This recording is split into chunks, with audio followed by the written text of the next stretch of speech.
Apakah Kristen berjanji di hadapan saya dan di hadapan Allah Subhanahu wa taala untuk melaksanakan syariat-syariat tersebut? Di dalam Islam juga beriman kepada Allah Subhanahu wa taala, beriman kepada malaikat-malaikatnya, beriman kepada nabi-nabinya, beriman kepada kitab-kitabnya, beriman kepada hari akhir, dan juga beriman kepada qada dan qadar. Ya, apakah saudari Kristen menyatakan beriman pada rukun iman tersebut? Ya, alhamdulillah. Baik, kalau begitu sudah tidak ada lagi yang menghalangi saudari Kristen untuk mengikrarkan dua kalimat syahadat. Nanti tolong diikuti kalimat yang saya ucapkan dalam bahasa Arab dan juga diteruskan dengan terjemahan bahasa Indonesia. Ya, Bismillahirrahmanirrahim. Ashhadu alla ilaha illallah wa ashhadu anna Muhammadan Rasulullah. Pembahasannya kadang juga beda dari kitab juga gitu. Jadi kalau di Islam yang kita tahu dengan Injil itu adalah wahyu yang diturunkan kepada Nabi Isa Al-Masih khusus untuk Bani Israel pada zaman itu. Udah selesai. Sesimpel itu. Injil itu adalah wahyu. Apakah Nabi Isa Al-Masih menulis kitab Injil? Enggak. Tidak diceritakan di Quran ya. Kita tidak juga boleh berasumsi gitu loh. Iya. Jadi karena Injil adalah wahyu, kata kitab di dalam Quran itu artinya bisa wahyu yang dituliskan, bisa juga artinya hukum, ketetapan atau perintah. Nah ya, itu tuh sama berarti. Sama artinya. Arti kitab itu bisa itu gitu. Bisa itu. Jadi ada nih saya buktiin. Saya bisa buktikan perkataan ini.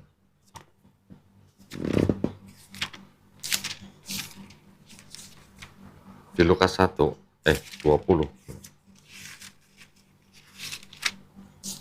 Lukas 20 ayat 1.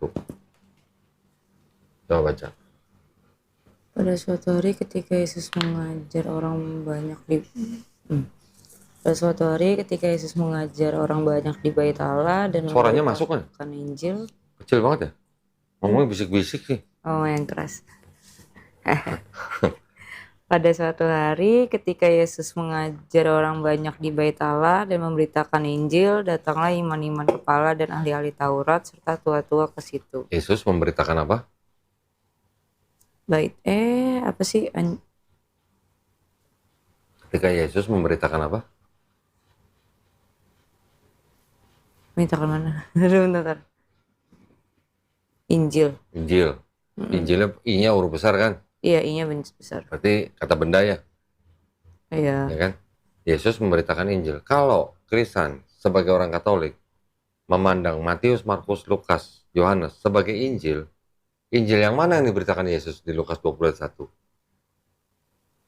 Apakah Injil Matius, Markus, Lukas, Yohanes? Enggak dong. Belum ada. Belum ditulis. Gospel yang pertama Markus ditulis kira-kira hampir tahun 70 Masehi. Iya. Yesus nggak ada atau diangkat tahun 30 Masehi. Bedanya 40 tahun. Nah, kalau Yesus memberitakan Injil yang mana yang diberitakan Yesus? Nah, iya mana? Nah, itulah wahyu yang diterima oleh Tuhannya Yesus. Oh. Apakah kalau Lukas 20 ayat 1 itu bisa diartikan Yesus bawa kitab seperti ini yang dijepit di ketek misalnya, diberitakan gitu? Enggak dong. Itu adalah wahyu yang diterima oleh Yesus. Oh. Masuk kan berarti kan perkataan saya bahwa Injil adalah yang diterima Nabi Isa Al-Masih untuk Bani Israel pada saat itu.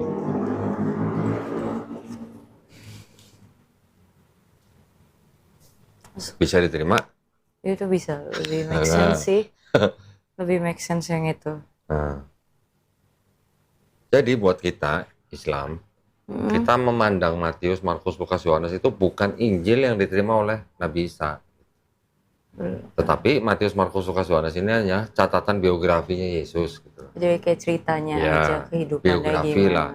Dari mulai lahir sampai disalib, sampai bangkit, sampai diangkat gitu. Iya. Biografinya. Tapi apakah benar itu wahyu yang diterima oleh Yesus? Enggak, karena belum ada saat itu. Ya, walaupun di dalam 4 gospel itu mungkin masih ada sisa-sisa pesan Yesus yang sama di dalam Quran dan di dalam Perjanjian Lama.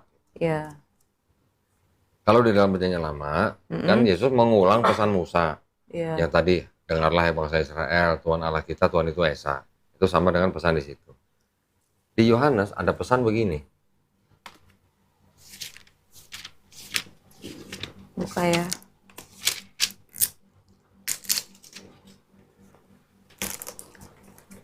Ayat 17. Ayat 17 apa 19? 17. Kata Yesus kepadanya, janganlah engkau memegang aku sebab aku belum pergi kepada Bapa. Saya pergilah kepada saudara-saudaraku dan katakanlah kepada mereka bahwa sekarang aku akan pergi kepada Bapakku dan Bapamu, kepada Allahku dan Allahmu. Nah, Yesus bilang kepada Maria Magdalena, pergilah kepada saudara-saudaramu, katakan aku akan pergi kepada Bapakku dan Bapamu. Terus apa? Allahku dan Allahmu. Kalau Yesus Tuhan, Tuhan punya Allah gitu. Karena kan Allahku dan Allahmu berarti Yesus punya Allah yang sama. Punya ada di atasnya lagi. Nah, punya Bapa yang sama dengan Bapaknya saudara-saudaranya atau murid-muridnya kan. Gimana? Apakah Yesus punya Tuhan? Punya. Kalau menurut ayat itu berarti Yesus punya Tuhan. Punya Tuhan. Bilangnya kan Bapakku dan Allahku. Iya benar. Kalau mobilku kan berarti mobil saya. Kalau Allahku kan berarti Allah saya. Berarti Yesus punya Allah. Iya. Tuhan punya Tuhan gitu.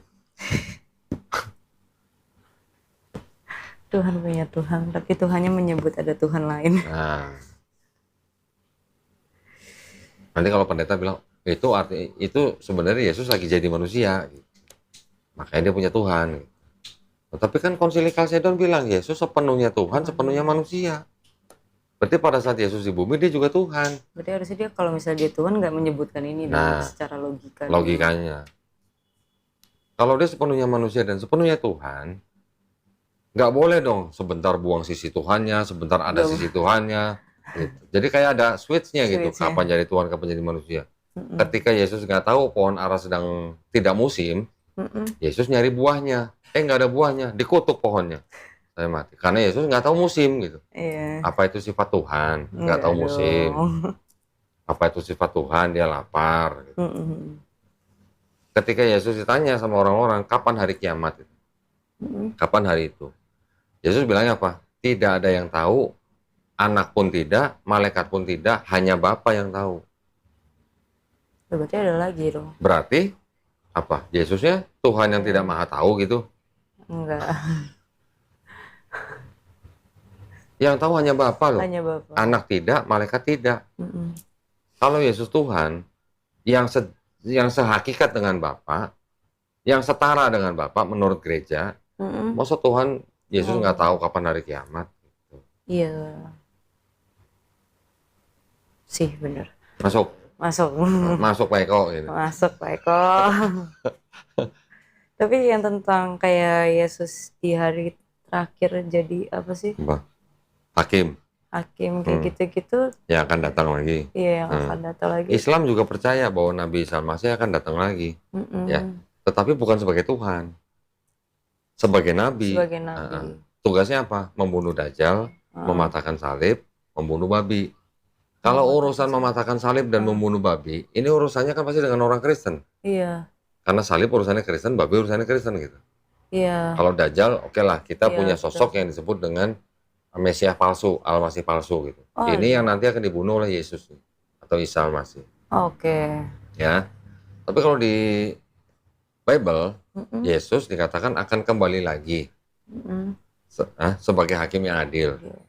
Pertanyaannya, nah ini ada ayat begini nih. Tolong dipikirin sendiri ya, Saudara. Oke.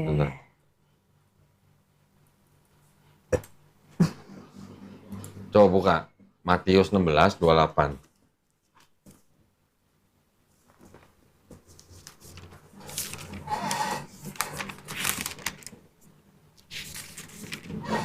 Matius 16:28. Aku berkata kepadamu, sesungguhnya di antara orang yang hadir di sini ada yang tidak akan mati sebelum mereka melihat Anak Manusia datang sebagai raja dalam kerajaannya.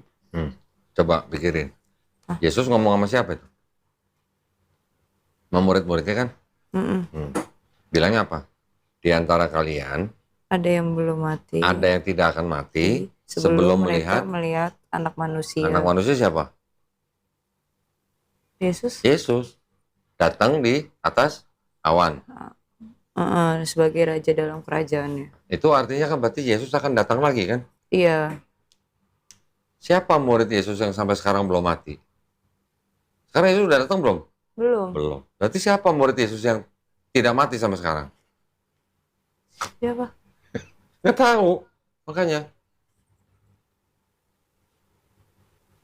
orang Kristen bilang Yesus akan datang lagi. Benar. Tapi Yesus bilang, di antara kalian murid-muridnya Yesus, ada yang tidak akan mati sebelum aku datang.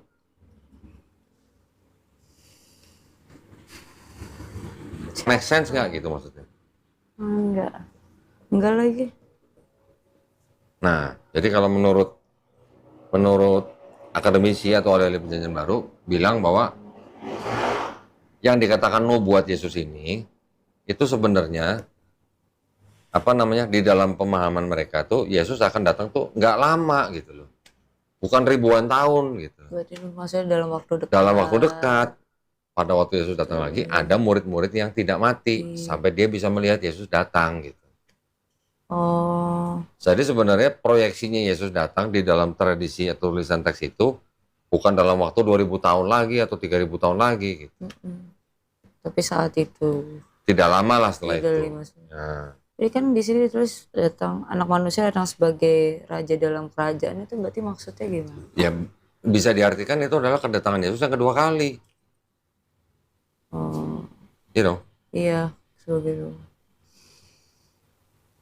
Yesus bangkit datang. Ini kan ceritanya Yesus sudah bangkit. Terus ngomong lagi. Bukan udah bangkit, sorry.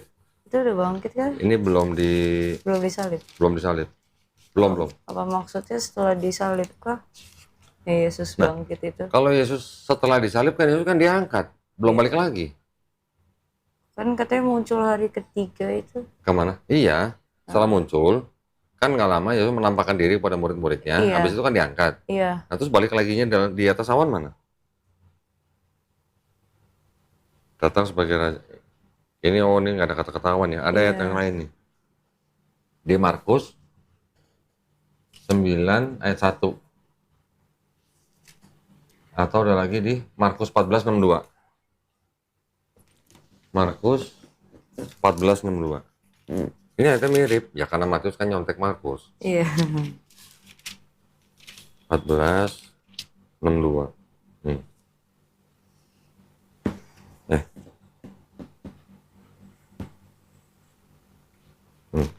Kan ada kata-kata Yesus akan datang lagi di tengah awan di langit-langit, di tengah awan-awan di langit.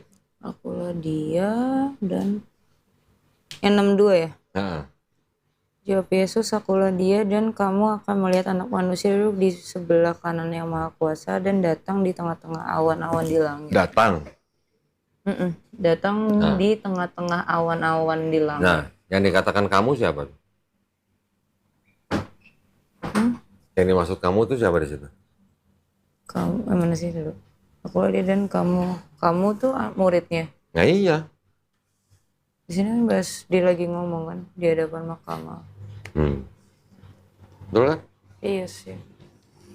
Berarti di situ dikatakan bahwa Yesus datang ketika murid-murid itu ada yang belum mati. Berapa sih umur manusia? Anggaplah 100 tahun. Iya. Berarti kalau Yesus diangkat tahun 30 Masehi, maksimal dia datang tahun 130 Masehi.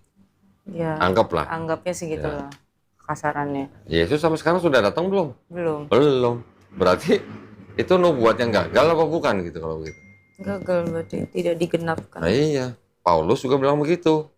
Paulus juga ngomong begitu. Paulus juga ngomong. Di 1 Tesalonika 4 ayat 15 sampai 17. Tes. 1 Tesalonika 4. Tesalonika perjanjian baru, tulisan Paulus katanya. Tesalonika 4 ayat 15 sampai 17. Ini kami katakan kepadamu dengan firman Tuhan kita yang hidup, yang masih tinggal sampai kedatangan Tuhan, sekali-kali tidak akan mendahului mereka yang telah meninggal. Sebab pada waktu tanda diberi, yaitu pada waktu penghulu malaikat berseru dan sangkakala Allah berbunyi, maka Tuhan sendiri akan turun dari surga dan mereka yang mati dalam Kristus akan lebih dahulu bangkit. Sesudah itu kita yang hidup yang masih tinggal akan diangkat bersama dengan mereka dalam awan menyongsong Tuhan di angkasa. Demikianlah kita, Apa katanya? apa? Sekali-kali tidak akan mendahului mereka yang telah meninggal. Iya benar. Ya kan? Terus bicaranya lagi apa? Sebab pada waktu tanda diberi, yaitu pada waktu penghulu malaikat berseru dan sangkakala Allah berbunyi, maka Tuhan sendiri akan turun dari sorga dan mereka yang mati dalam Kristus akan lebih dulu bangkit. Berarti ya, Paulus juga bilang kan, ketika Yesus nanti turun, ada yang sekali-sekali tidak akan mendahului mereka yang telah meninggal. Berarti ada yang nggak mati. Ada yang nggak mati dong. Berarti Paulus juga menubuatkan sesuatu yang gagal. Gitu. Karena sampai sekarang Yesus belum turun. Belum datang lagi. Muridnya udah nah, lewat. Kalau memang ada murid-murid yang belum mati sampai sekarang, siapa orangnya? Ada nggak orangnya? Enggak sih. Kita berpikir logis aja gitu. Udah berapa ratus ribu tahun? Nah, udah 2000 tahun.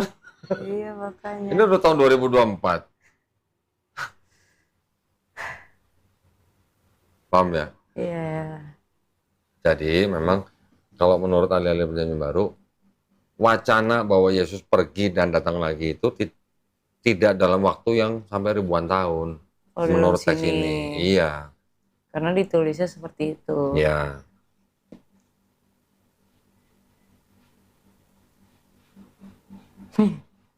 Baru tahu ya. Tapi mungkin nggak sih yang dimaksud kayak kita yang umat yang percaya padanya mungkin apa? Gitu. Karena nah ini kan lagi ngomong sama murid-muridnya. Iya sih. Aduh.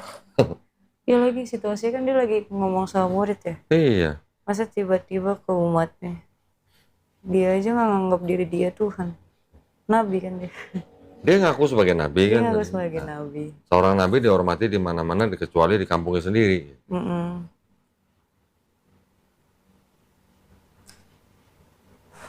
Iya lagi. Iya lagi. Pusing. Pusing aja.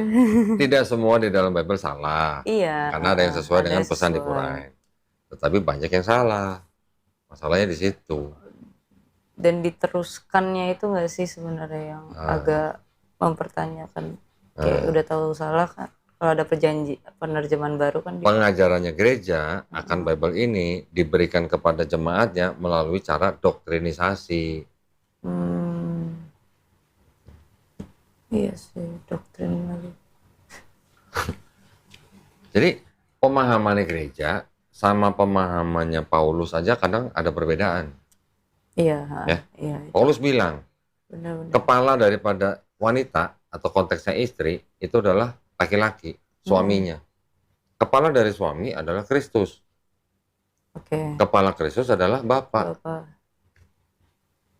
Jadi ada apa namanya? Ada tingkatan lah ya. Ada hierarki kan berarti kan. Berarti kan Paulus tidak menganggap Yesus setara dengan Bapa karena Kristus masih punya kepala gitu. Tapi kalau gereja kan merubah. Jadi, Yesus setara dengan Bapa. Ada Allah Bapa, Allah Putra, Allah Roh Kudus. Semuanya Allah gitu. Betul? Betul lagi. Ada ayat ini. Betul lagi.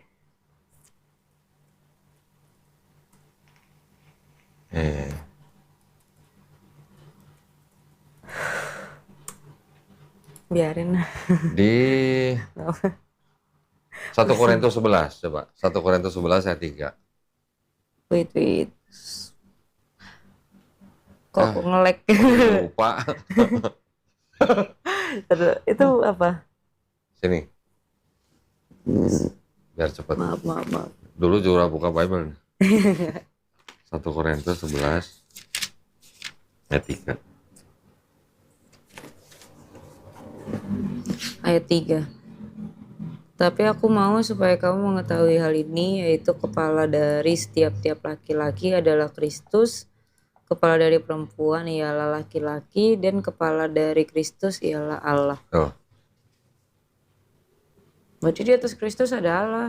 iya. Ini udah tertulis. Terus lagi di apa namanya? Galatia 3:20. Duh, Galatia.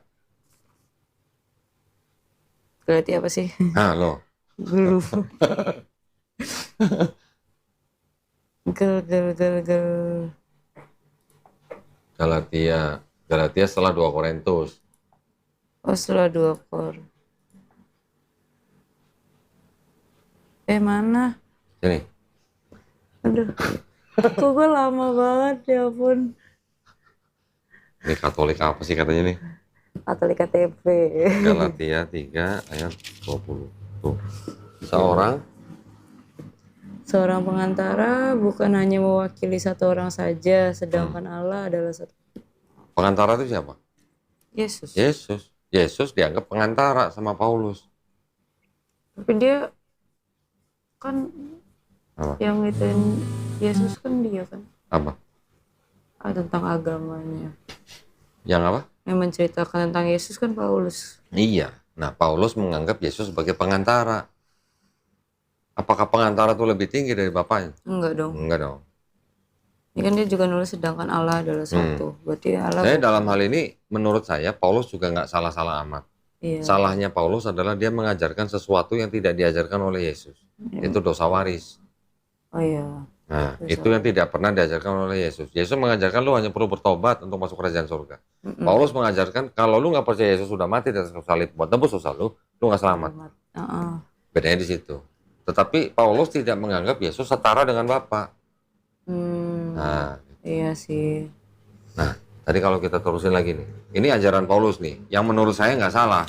Karena Paulus juga sebenarnya hidup di bawah hukum Taurat. Oh, oke. Tadi kan yang ayat 3 kan tadi dibacakan. 11 kan ayat 3. Ini Mana sekarang tadi ini nih? ayat 4. Nah, terusin sampai ayat 5. Tiap-tiap laki-laki yang berdoa atau bernubuat dengan kepala yang bertudung menghina kepalanya. Tetapi tiap-tiap perempuan yang berdoa atau bernubuat dengan kepala yang tidak bertudung menghina kepalanya, sebab ia sama dengan perempuan yang dicukur rambutnya. Dia maksudnya apa? Perempuan yang berdoa harus apa? Bertudung. Bertudung. Kristen berdoanya bertudung nggak? Enggak. Kenapa? Ikutin siapa kalau gitu? Warisan. Gereja. Kalau itu kan dianggap kan tulisannya Paulus kan? Iya, ini tulisannya Paulus. Nah, berarti laki-laki juga. Justru kalau laki-laki yang berdoa dengan kepala bertudung menghina kepala. Tapi kalau perempuan yang berdoa atau bernubuat dengan kepala yang tidak bertudung, dia dianggap menghina kepalanya. Jadi harus dicukur rambutnya. Oh.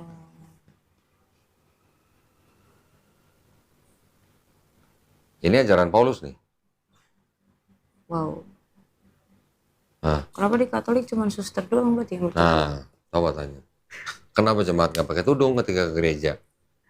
Enggaknya. Harus cukur rambut tuh berarti loh. Ayat 6-nya tuh. Sebab jika perempuan tidak mau menundungi kepalanya, maka haruslah ia juga menggunting rambutnya. Iya. Tetapi jika bagi perempuan adalah penghinaan bahwa rambutnya digunting atau dicukur, maka haruslah ia menundungi kepalanya. Sekarang Kristen, pernah dong lihat foto lukisan Maria sedang di bawah salib Yesus? Pernah dong? Oh iya. Kira-kira tuh Maria pakai tudung nggak? Pakai. Atau gambar lukisan Maria kan banyak di Katolik kan? Pakai tudung nggak? Pakai tudung. Kenapa nggak pakai tudung?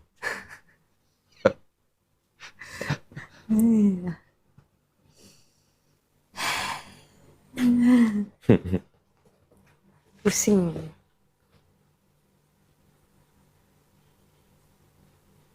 Iya ya. Kan saya cuma bacain ya. Saya cuma bacain kan, menunjukkan ada ayat-ayat yang begini. Oke, selain daripada ajaran Paulus, ajaran Yesus, nanti ada kesalahan-kesalahan kontradiksi dan sebagainya, ada perubahan-perubahan dalam Bible. Ya itulah kondisi dari Bible Kristen. Silahkan direnungkan dan dihayati dengan baik gitu. Ntar ya. kita renungkan. Yang istilahnya yang masih ada yang benar-benar di situ, yang sesuai dengan Quran, kita sebagai umat Islam kita bisa menerima itu. Tetapi yang kita anggap Injil yang diterima oleh Nabi Isa Al-Masih hanya satu. Kalau di sini kan Injil banyak. Iya. Selain daripada 4 itu, nanti Paulus juga bilang, jangan kamu menerima Injil yang lain gitu. Nah, berarti Injil yang diterima oleh Nabi Isa Al-Masih itu bukan Matius, Markus, Lukas, Yohanes. Kalau namanya wahyu bentuknya seperti apa sih? Wahyu. Kalau kita manusia ngerokok dapat apa? Ilham apa wahyu? Ilham. Manusia biasa lah ya. Kalau wahyu itu biasanya untuk Nabi lah. Oh. Nabi menerima wahyu, kita mendapatkan ilham. Nah, kalau wahyu yang diterima oleh Nabi, bentuknya seperti apa wahyu itu?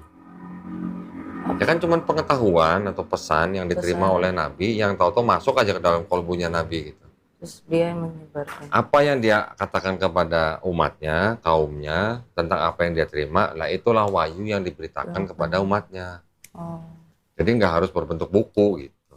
Sebenarnya ilham yang dia dapat. Ya, sama tadi di Lukas 21, Yesus memberitakan Injil. Iya. Dari mana Injil yang dia terima? Ya dari Bapaknya dong, Mas. Dari Bapaknya.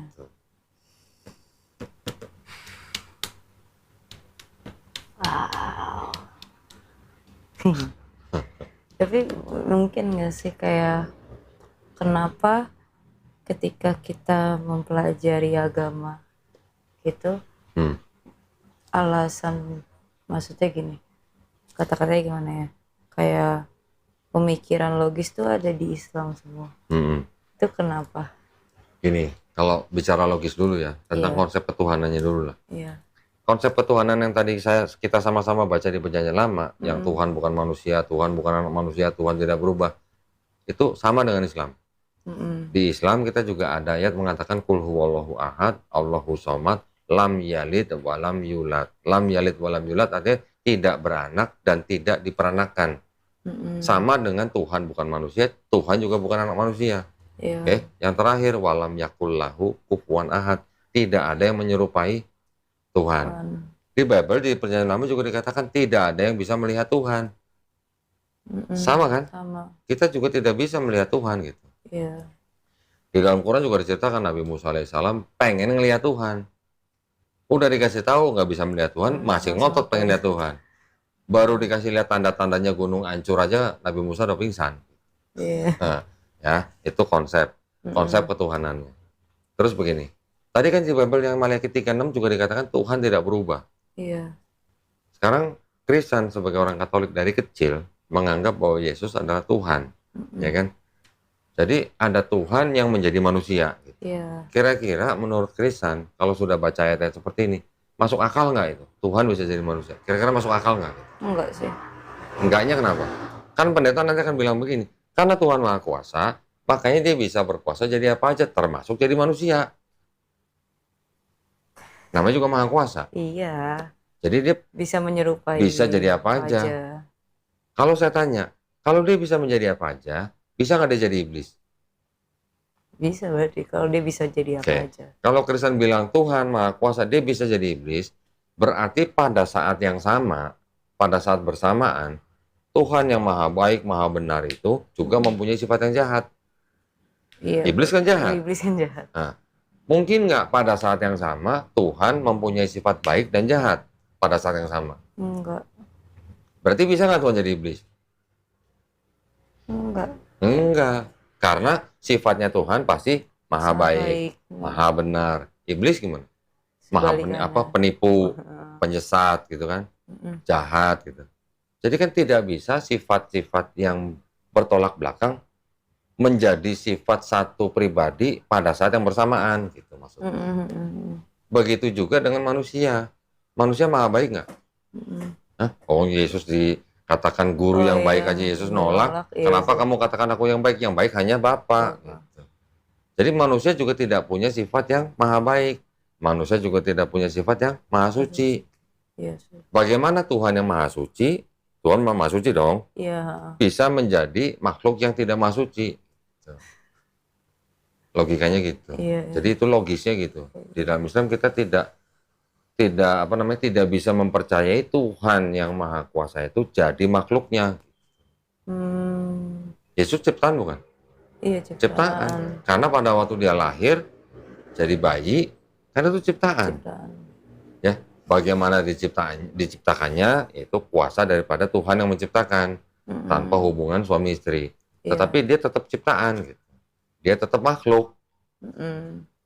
Apakah bisa pencipta menjadi ciptaan? Enggak dong.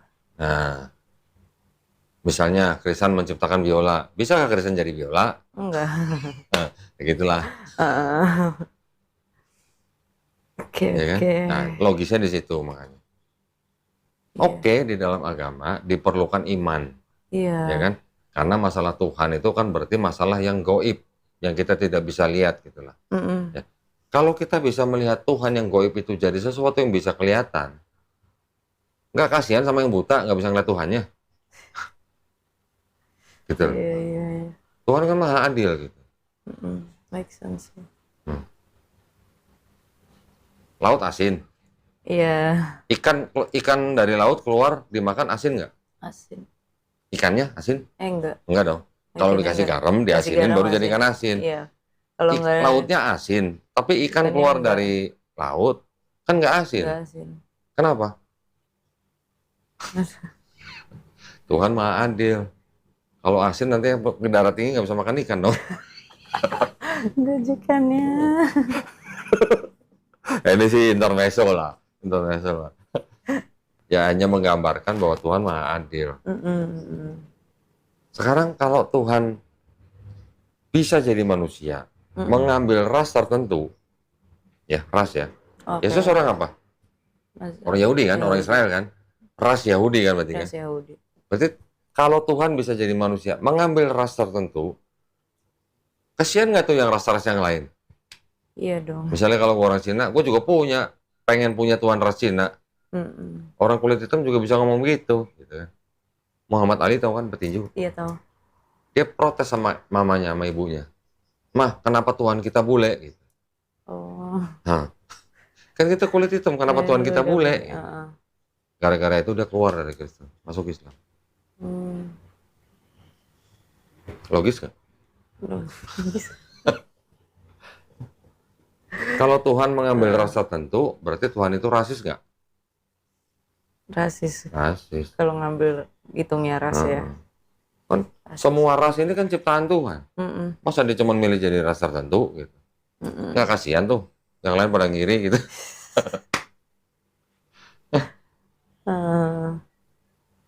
Ya ampun. Selama ini kan Kristen merasa dosanya sudah ditebus sama Yesus. Iya, karena dibaptis. Yaitu Yesus sudah menebus dosa dengan cara mati di atas kayu salib. Kalau gitu yang bunuh Yesus di atas kayu salib berjasa nggak buat Kristen? Pertanyaannya lagi.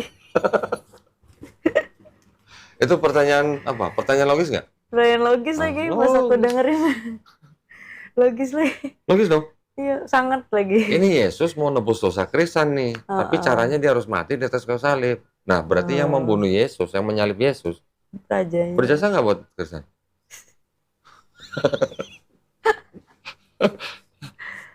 Kalau Kristen baca ayat-ayatnya, yang membunuh Yesus tentara Romawi, tentara Romawi disuruh Pilatus dituntut sama imam Yahudi dapat Yesus dari Yudas Iskariot. Iskariot bisa menyerahkan Yesus ke imam Yahudi karena apa? Bisikan iblis. Berarti iblisnya berjasa berdosa.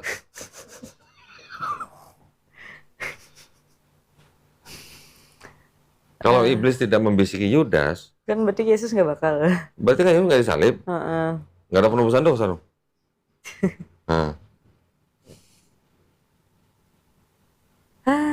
Berarti kan itu kan konsep yang gimana? Ya, cerita-cerita di dalam Bible itu dengan akhirnya diajarkan bahwa Yesus sudah mati di atas kayu salib untuk menebus dosa manusia dengan kronologi ini yang diceritakan.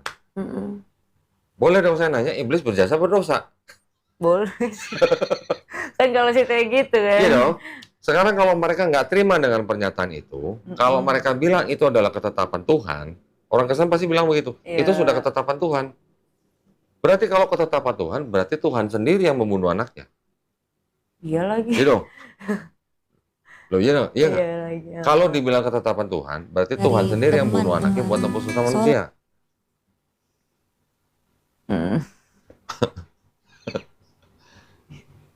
Kalau Kristen misalnya punya utang sama saya 1 miliar, Kristen nggak bisa bayar sama saya, minta tolong sama saya. Kodoni tolong utang saya dihapuskan. Boleh, saya hapusin. Tapi syaratnya Kristen harus bunuh anak saya. Buset. Nah, begitu nggak ceritanya kalau di Bible? Iya, secara nggak langsung ya. Secara nggak langsung begitu, nggak karena manusia dianggap sudah berdosa, tidak bisa mendekatkan atau bersatu kembali dengan disebut Allah, karena sudah ada dosa waris, makanya harus Tuhan turun sendiri. Mau dikatakan bunuh diri atau mau dikatakan Bapak mau bunuh anaknya kan sama aja. Iya. Nah, kalau Yesus sebagai Tuhan, sebelum dia turun ke bumi, dia tahu nggak dia bakal mati? Kalau sebagai Tuhan. Sebagai Tuhan harusnya tahu. Tahu. Berarti kalau gitu, ya, boleh nggak saya katakan tindakan Yesus yang tahu bahwa dia akan mati dengan cara disalib, berarti tindakan Yesus itu bisa nggak disebut dengan tindakan bunuh diri? Kalau dia tahu bisa. Nah, berarti sebenarnya nalarnya jalan.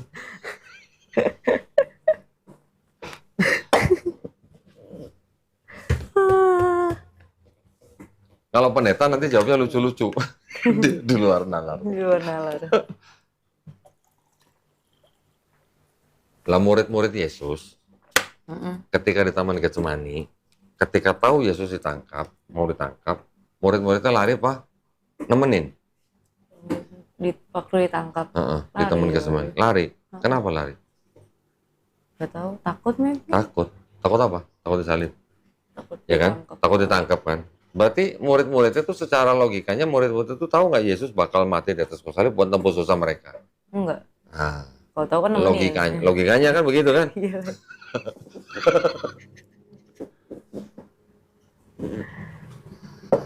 Menurut Kristen, Maria ibu Yesus di bawah salib Yesus itu nangis apa ketawa? Nangis. Kenapa nangis? Anaknya meninggal. Anaknya disalib. Maria tahu nggak kira-kira dosanya Maria ditebus sama Yesus di atas kayu salib? Enggak dong. Tahu nggak kira-kira?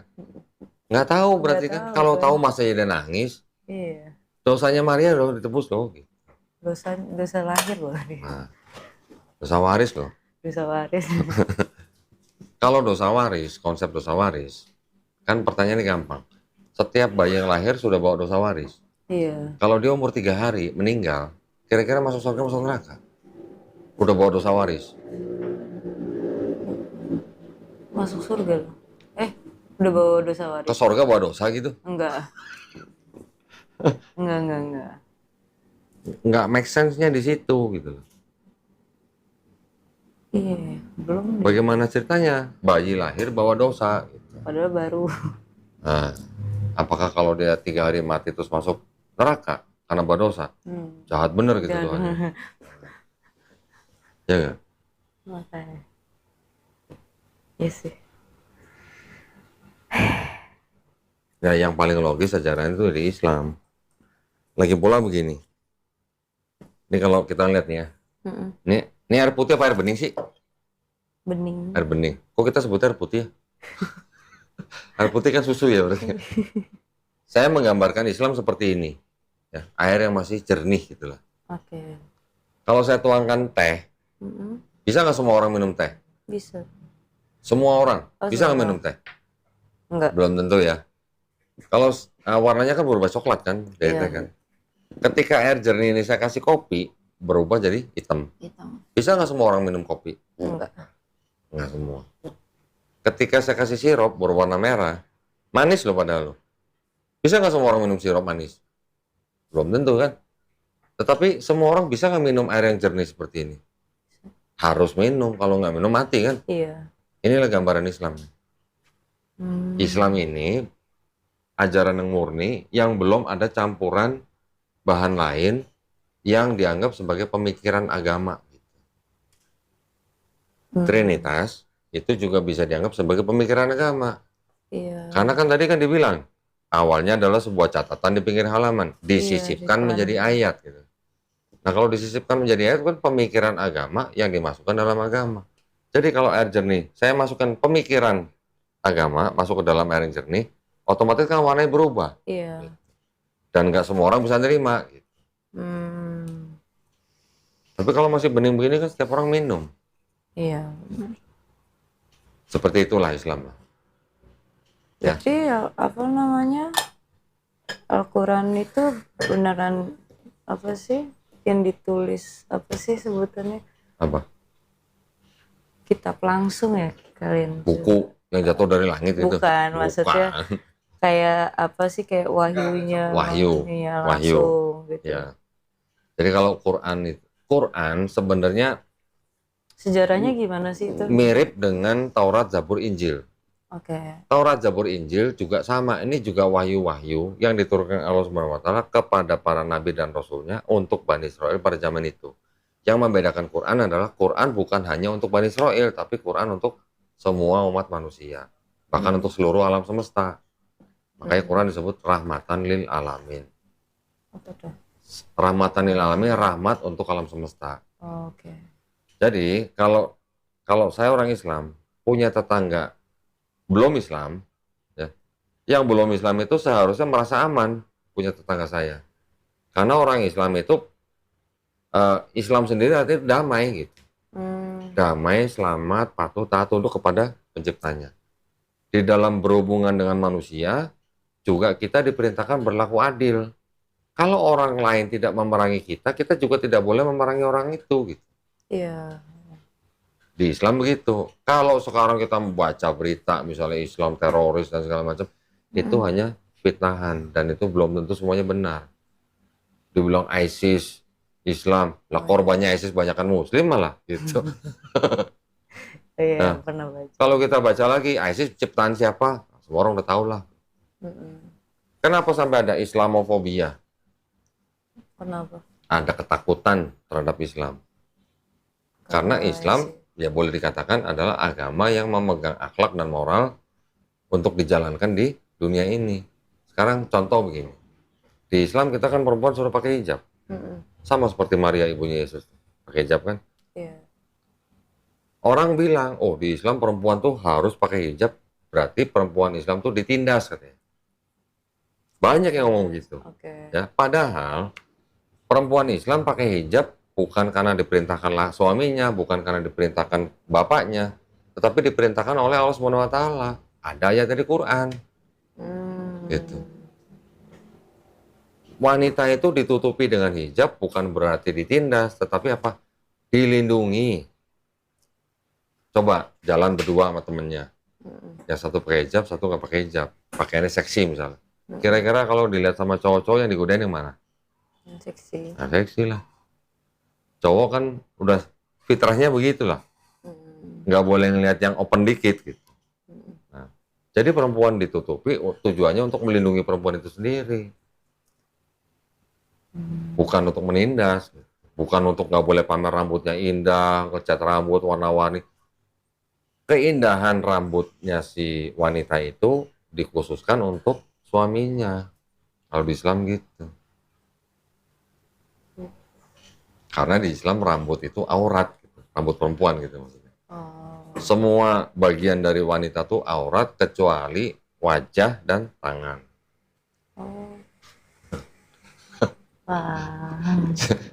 Jadi kalau di dalam Islam sebenarnya ngelihat perempuan yang nggak pakai hijab sama aja kayak kita ngelihat bulu ketek gitu. Karena sama-sama aurat gitu.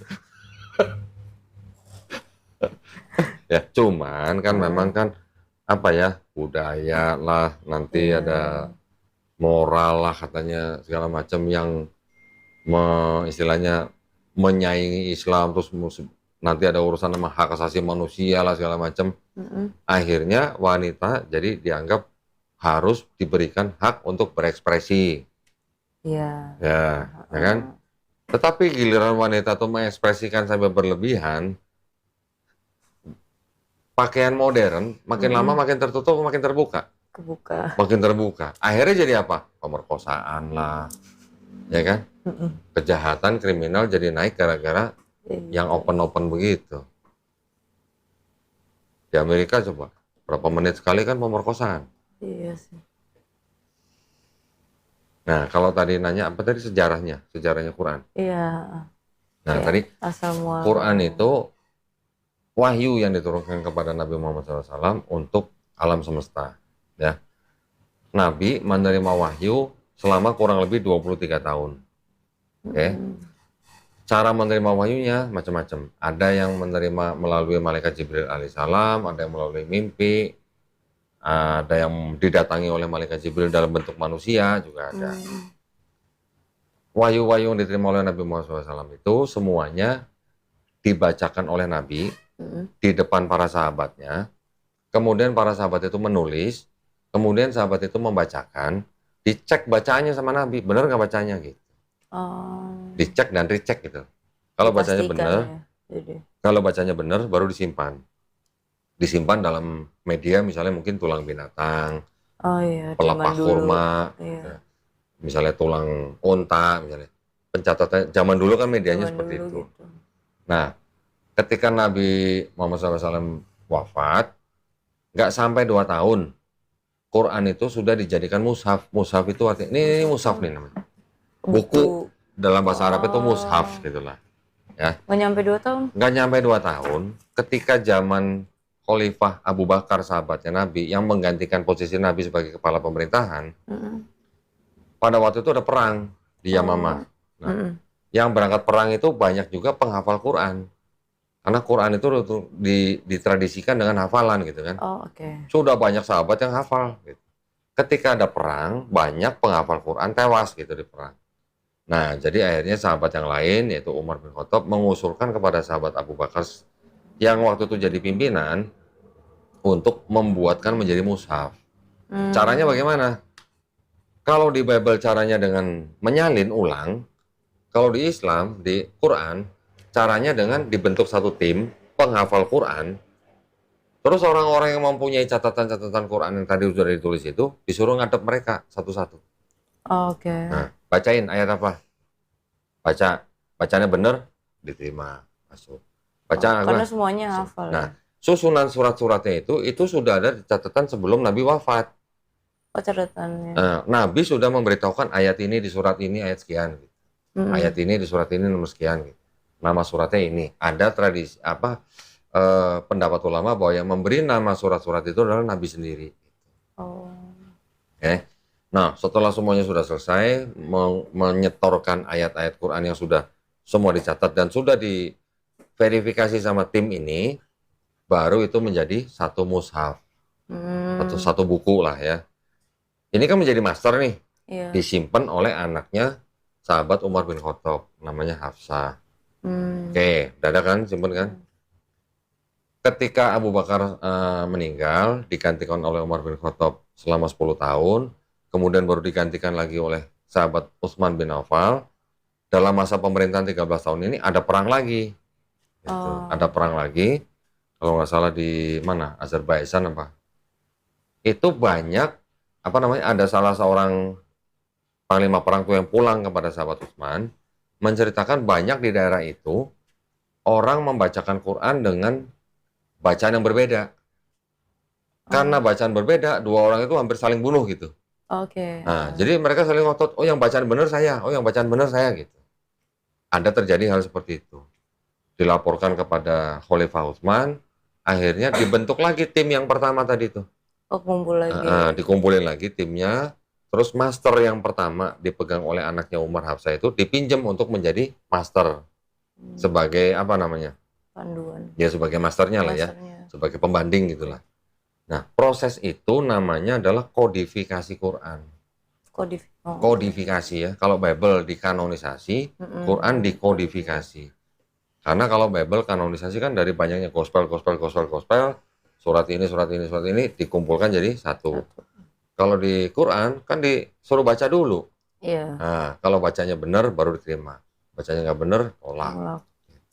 2 kali dikodifikasi, baru dibuatkan beberapa master. Nah, master-master ini yang disebar ke daerah-daerah di sekitar situ. Gitu. Nah, yang Quran-Quran yang bacanya beda dengan yang dialek suku Quraisy, itu yang dibakar oleh Utsman. langsung dibakar. Langsung dibakar. Untuk apa? Untuk menghindari orang membaca dengan bacaan yang berbeda. Supaya nggak ribut lagi gitu. Karena pada zaman Nabi masih hidup, sahabat Umar pun pernah mendapati seorang sahabat yang lain membaca Quran tapi bacanya beda dengan dibaca oleh Umar. Ketika bacanya beda sama Umar, orang itu langsung ditenteng dibawa ke depan Rasul. Rasul, ini bacanya beda sama saya gitu. Rasul bilang, coba bacain, sahabat itu. Dia baca, bener bacanya. Coba Umar bacain, Umar baca, kamu juga bener. Terus? Artinya, perbedaan bacaan antara Umar dan sahabat itu adalah hanya variasi bacaan. Variasi ya, perbedaan bacaan. Contoh kalau misalnya orang Inggris, di Inggris ngomongnya Friday. Oh, dialeknya ya. Dialek. Di Australia orang ngomongnya Friday gitu. Kan sama artinya gitu. Ada, kalau di bahasa Arab kan ada panjang pendek juga kan. Iya. Panjang pendek juga mempengaruhi arti memang. Tetapi dari variasi bacaan itu tidak merubah makna daripada satu ayat dan tidak merubah makna tauhid dalam satu Quran gitu. Hanya mungkin ada perbedaan kata ganti aja. Itu dari dialek-dialek yang berbeda. Contoh misalnya orang Sunda, kita bilang sama orang Sunda, lu nggak bisa ngomong F ya gitu. Emang mereka nggak bisa ngomong F, nggak bisa ngomong huruf F gitu. Nanti mereka bilang, enggak itu fitnah kata gitu. Fitnahnya pakai P gitu. Karena mereka memang nggak bisa ngomong F gitu. Nonton apa? Nonton TV gitu. Kita nonton TV. Kan ini kan gerakan mulut untuk melafazkan huruf tertentu. Setiap suku atau setiap bangsa kan beda-beda. Iya. Orang Jepang, itu kan jadi Yamaha kan. Bisa nggak orang Jepang ngomong apa? L apa R ya nggak bisa ya? Apa tuh? R ya? Nah, begitulah kira-kira. Iya. Jadi di seluruh dunia memang Quran terdapat beberapa variasi bacaan gitu. Contoh di Indonesia kita menggunakan mushaf dari Imam Hafiz. Imam-imam yang menghasilkan mushaf-mushaf Quran yang berbeda-beda itu semuanya kalau ditelusuri semuanya kembali kepada Rasulullah. Ya, contoh misalnya kalau di Indonesia kita bilangnya apa? Malik Yaumiddin, ma-nya agak panjang. Nanti kalau di Maroko yang baca mushaf Waras bacanya cepat, Malik Yaumiddin.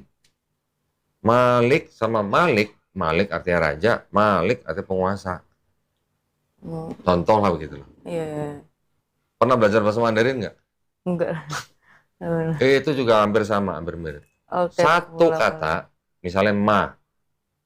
Ma itu kalau dibaca datar, dibaca turun, dibaca tinggi, beda arti gitu. Ya. Dalam bahasa Arab juga kurang lebih ada yang begitu, ada yang panjang pendek juga. Sedikit berubah makna, tapi tidak merubah makna satu ayat dan tidak merubah makna tauhid satu Quran. Nggak mempengaruhi. Tauhid tahu nggak tauhid? Enggak. Tauhid itu tidak menyekutukan Tuhan yang Maha Esa. Menyekutukan artinya menyembah yang lain gitu. Menyekutukan artinya menyembah partner daripada Tuhan itu. Gitu. Itu namanya menyekutukan. Dan di Islam itu adalah dosa yang tidak bisa diampuni kalau dia tidak bertobat sebelum dia mati. Serem itu. Itu kalau itu mah dosa yang paling tinggi lah tingkatannya. Tingkatan tinggi banget. Dosa yang tidak diampuni lah.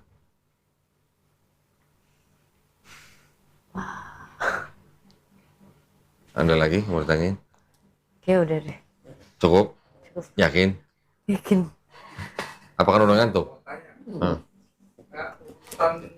Misalkan ya, aku belajar Islam itu ada urutannya sih harus belajar apa dulu?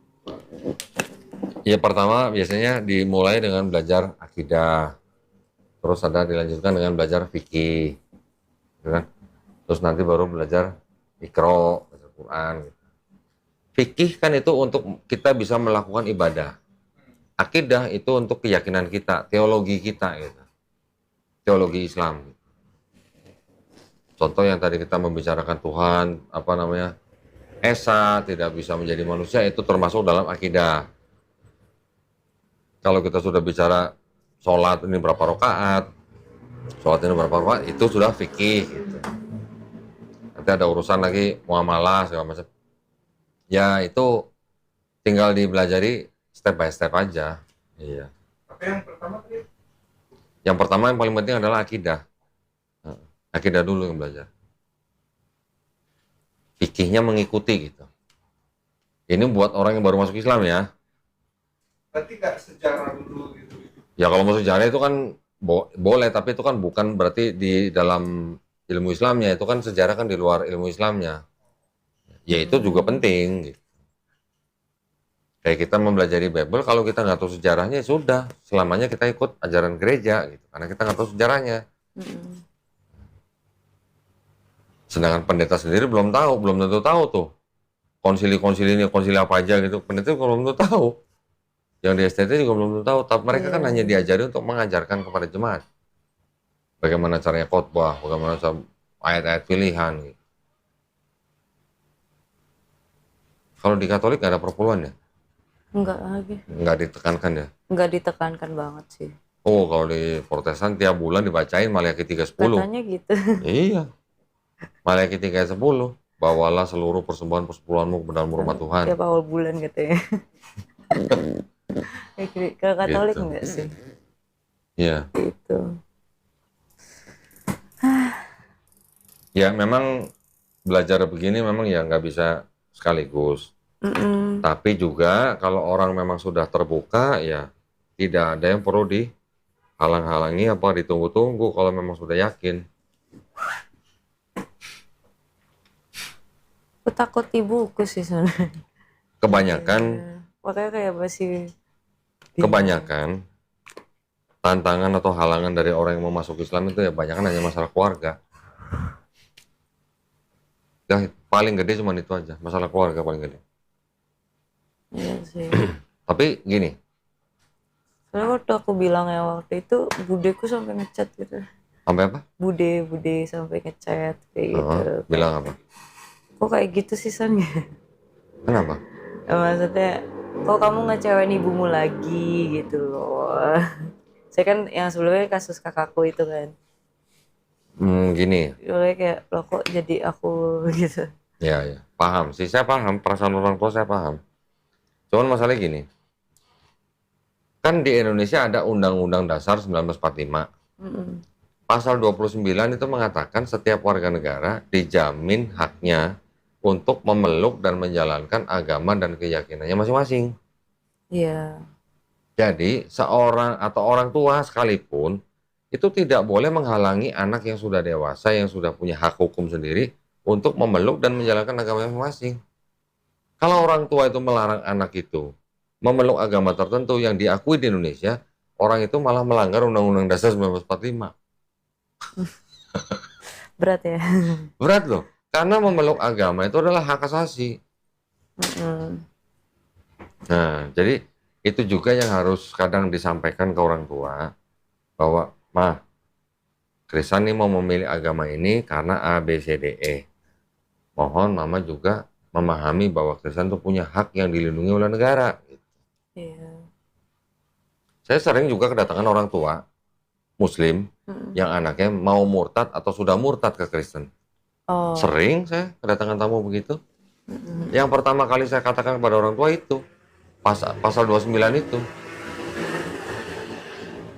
Hati-hati Pak, Bu, jangan sampai Ibu, Bapak melakukan hal-hal yang malah melanggar hukum gitu. Karena ada undang-undang yang mengatur. Iya. Kayak mikir ke situ sih sebenarnya. Dan katakan kepada ibunya bahwa dengan perbedaan agama itu bukan berarti keluarga harus pecah. Ya makanya itu. Kayak kita kan berbakti kan harus ya gitu. Cuman kan kayak ya ini kan pilihan, misalnya pilihanku, aku yang nanggung kehidupan aku. Cuman kayak nggak tahu sih, debat banget. Gini, satu Masih lagi. bingung situ sih. Saya sampaikan gini lagi. Di dalam Islam, kita diajarkan untuk menghormati ibu 3 kali kadarnya lebih tinggi daripada menghormati bapak. Udah pernah dengar? Iya. Pernah dengar surga di bawah telapak kaki ibu? Pernah. Walaupun itu bukan hadis sahih ya, tapi tradisi itu datang dari Islam. Tradisi ya. Jadi kalau sebelum menjadi muslim sudah sayang dan hormat kepada ibunya, setelah menjadi muslim harus lebih sayang dan hormat kepada ibunya. Itu ajaran Islam. Bahkan seorang anak di dalam Quran loh, ya, disebutkan apa? Menolak perintah orang tuanya dengan cuma satu kata, gitu aja. Itu nggak boleh. Jangankan pakai yang panjang, panjang gitu. Pakai yang pendek aja nggak boleh. Jadi kita nggak boleh menolak perintah orang tua, kecuali orang tua itu menyuruh kita untuk bermaksiat. Bermaksiat itu artinya banyak, bisa juga sampai keluar dari agama Islam. Itu kita boleh tolak, tapi juga harus dengan cara yang paling lembut.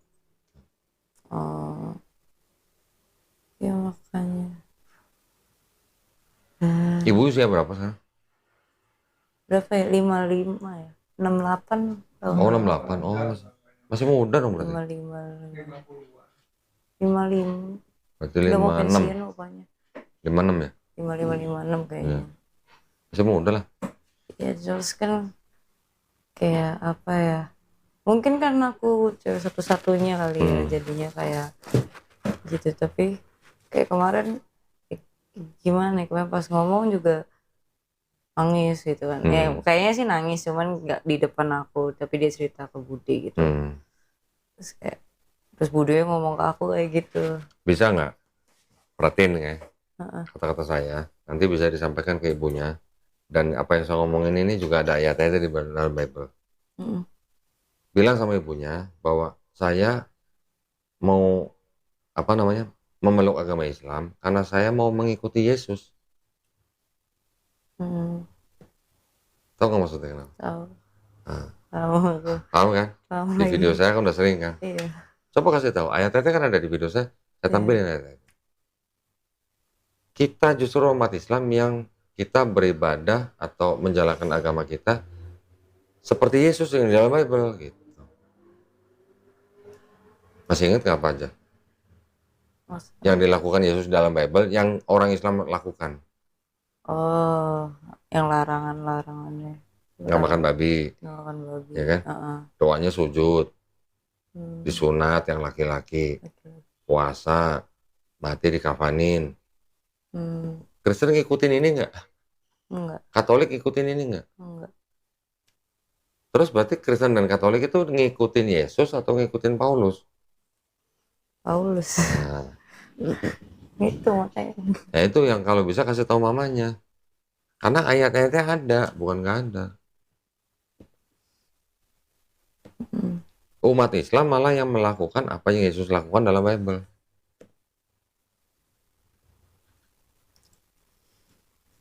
Sih. Nih sebelum ini ya, sebelum kalau mau istilahnya mau udahan nih, sebelumnya baca ini dulu nih. Nanti bisa diingat nih. Boleh catat nih. Ini ada ajaran begini nih perjanjian lama nih. Yang merah nih. Baca kira-kira. Baca di ini perikopnya apa? Yang apa sih? Saya. Nah,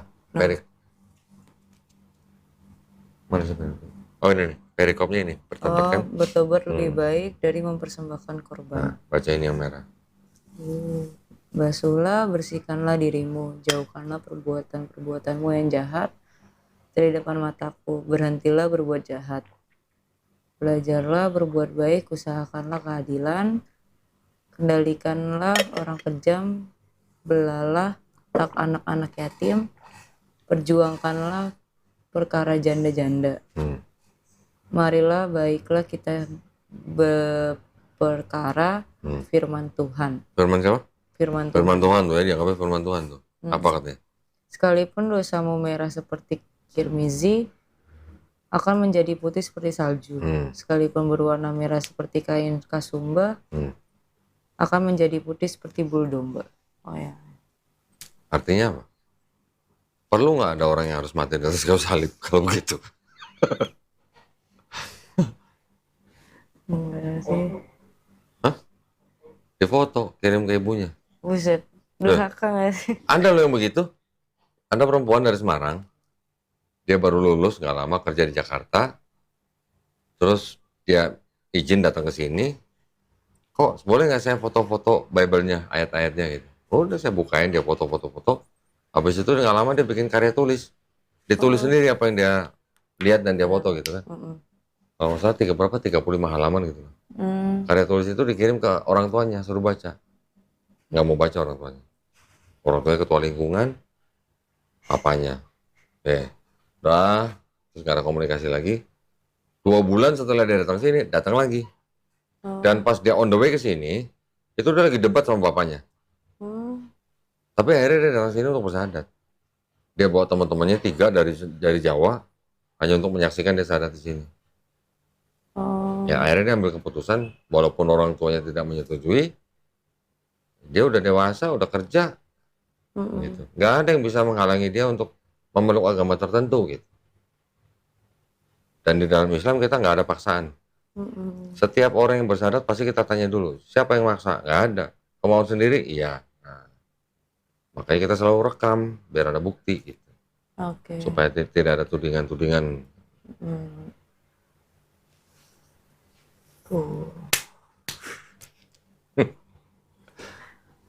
Apa yang sudah saya sampaikan dari tadi ada buktinya ya, bukan asumsi ya. Nah.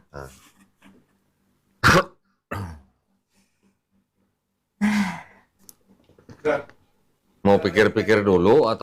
Bismillahirrahmanirrahim. Assalamualaikum warahmatullahi wabarakatuh. Alhamdulillahirrabbilalamin. Wassalatu wassalamu ala rasulillah. Puja dan puji syukur kita panjatkan kehadirat Allah Subhanahu wa Ta'ala. Pada hari ini saudari Krisan ya. Iya saya lupa, pinjam KTP boleh? Di KTP-nya di mana? tas, tolong. Boleh, tolong diambilin. Saya selalu lupa minta KTP. Di depan kayak dompetku.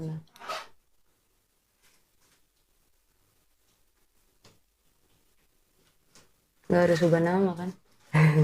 Enggak. Kalau nama yang sekarang tidak mengandung unsur kesyirikan, Sirik. nah, tidak perlu mengganti nama. Tuh nggak boleh gojekin gitu nah. Ini foto umur berapa nih? SMA nih ya. Oke. Di depan saya seorang wanita bernama Angelina Feni Krisan. Di Jakarta Timur, beragama Katolik ya sebelumnya ya. Saya foto dulu buat keperluan pembuatan sertifikat.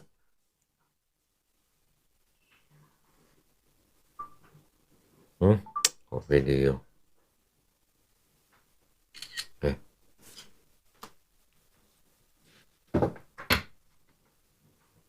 Oke, saya kembalikan. Alhamdulillah pada hari ini saudari Angelina Krisan tadi menyatakan diri untuk memeluk agama Islam, betul ya? Ada 3 pertanyaan yang ingin saya ajukan. Yang pertama, apakah saudari Krisan ini mau memeluk Islam atas kemauan sendiri atau ada paksaan dari pihak lain? Kemauan sendiri. Alhamdulillah. Yang kedua, Krisan kan tadi bercerita masih ada mamah ya? Iya. Dan kelihatan bahwa mama pasti akan menentang keputusan Krisan. Tetapi Krisan sudah dewasa dan sudah mempunyai hak hukum sendiri yang dilindungi oleh negara. Nah, kalau misalnya nanti mamanya menentang, Krisan boleh membantah tapi harus dengan cara yang paling lembut ya. Baik, yang ketiga, di dalam Islam ada syariat. Setelah bersyahadat ini, nanti ada sholat, ada zakat, ada puasa, dan ada haji jika mampu. Ya, hanya jika mampu pergi haji. Apakah Krisan berjanji di hadapan saya dan di hadapan Allah Subhanahu wa Ta'ala untuk melaksanakan syariat-syariat tersebut? Di dalam Islam juga ada yang namanya rukun iman. Beriman kepada Allah Subhanahu wa Ta'ala, beriman kepada malaikat-malaikatnya, beriman kepada nabi-nabinya, beriman kepada kitab-kitabnya, beriman kepada hari akhir, dan juga beriman kepada qada dan qadar. Ya, apakah saudari Krisan menyatakan beriman pada rukun iman tersebut? Ya, alhamdulillah. Baik, kalau begitu sudah tidak ada lagi yang menghalangi saudari Krisan untuk mengikrarkan 2 kalimat syahadat. Nanti tolong diikuti kalimat yang saya ucapkan dalam bahasa Arab dan juga diteruskan dengan terjemahan bahasa Indonesia. Ya, Bismillahirrahmanirrahim. Asyhadu Ashadu alla ilaha alla ilaha illallah illallah wa ashadu wa ashadu anna anna Muhammadan Muhammadan Rasulullah. Rasulullah. Aku bersaksi Aku bersaksi tiada Tuhan tiada Tuhan selain Allah. selain Allah. Dan aku bersaksi Dan aku bersaksi Nabi Muhammad Nabi Muhammad adalah adalah utusan Allah. utusan Allah. Alhamdulillah. Oh. Begitu aja kan? Alhamdulillah. Masih deg-degan? Saksi sah? Allahu Akbar. Mulai sekarang saudari Krisan sudah menjadi seorang muslim. Muslim adalah orang yang berserah diri hanya kepada satu pencipta. Ya. Muslim secara keseluruhan, bisa laki bisa perempuan. Kalau perempuan disebut muslimah. Oke. Ya, ini ada buku tuntunan sholat, nanti bisa dibaca ya, perlahan-lahan dipelajarin. Jangan terburu-buru, step by step. Oke. Apalagi kalau di dalam keluarga ada tentangan, bisa dicarilah waktu dan tempat yang bagus untuk mempraktekkan sholat. Oke. Nanti silakan dipelajari ya pelan-pelan ya.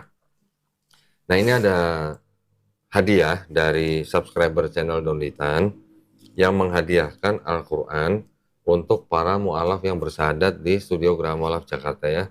Alhamdulillah ini Al-Qurannya sangat luks dan mewah. Ini bisa disimpan dulu, nanti kalau sudah bisa Iqra, sudah waktunya belajar Quran, ini bisa dipakai untuk baca Quran ya. Kita perlakukan Al-Quran ini dengan sebaik-baiknya. Oke. Ini juga ada bingkisan apa nih, mukena, ini sajadah. Kita masukin sini aja ya. Iya boleh. Wah, dapat tas baru ini. Bapak merasa senang sekali ya. Hah? Alhamdulillah. Senang sekali atau lega sekali? Dua-duanya. Leganya kenapa? Boleh tahu nggak leganya kenapa? Kenapa? Ya karena bisa mempercayai iman yang sudah ku imani. Ya, dulu saya merasa lega sekali ketika setelah selesai bersahadat. Karena apa? Karena saya sudah tidak harus menyembah manusia lagi. Benar kan? Benar.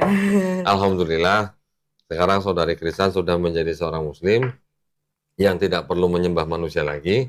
Kita hanya perlu menyembah Allah Subhanahu wa taala ya. Nah, kita semua sama-sama berdoa. Saya doakan semoga saudari Krisan istiqomah dan husnul khotimah. Husnul khotimah itu artinya mati dalam keadaan Islam, dalam keadaan baik. Saya juga minta tolong nanti Krisan doain saya dan doain teman-teman semuanya, doain para pemirsa, karena doanya orang yang baru masuk Islam itu wah sangat-sangat manjur. Ya, jangan lupa ya doain saya. Baik, alhamdulillah, terima kasih banyak atas perhatiannya para pemirsa. Buat para pemirsa yang juga menjadi saksi bersyahadatnya saudari Krisan pada malam hari ini, yang ingin membantu perjuangan dakwah kami di dalam membina para mu'alaf, silakan mengirimkan ke BSI dengan nomor rekening 111889988 atas nama YPM Atawi Jakarta, dan bisa mengkonfirmasi ke nomor handphone 0813 9883 7007. Barakallahu fikum, semoga partisipasi para pemirsa diterima di sisi Allah Subhanahu wa taala sebagai amal jariah. Amin ya rabbal alamin.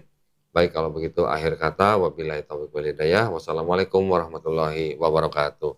Selamat ya, Krisan ya. Alhamdulillah tidak sia-sia ngobrol berapa jam tadi ya. Lama banget. Alhamdulillah. Segala sesuatu nanti yang misalnya kira-kira butuh bantuan, jangan sungkan-sungkan. Oke? Apa aja jangan sungkan-sungkan. Kalau dia nggak bisa bantu, kasih tahu saya. Oke? Ya, alhamdulillah. Teman-teman sholat, bulatkan hati untuk masuk ke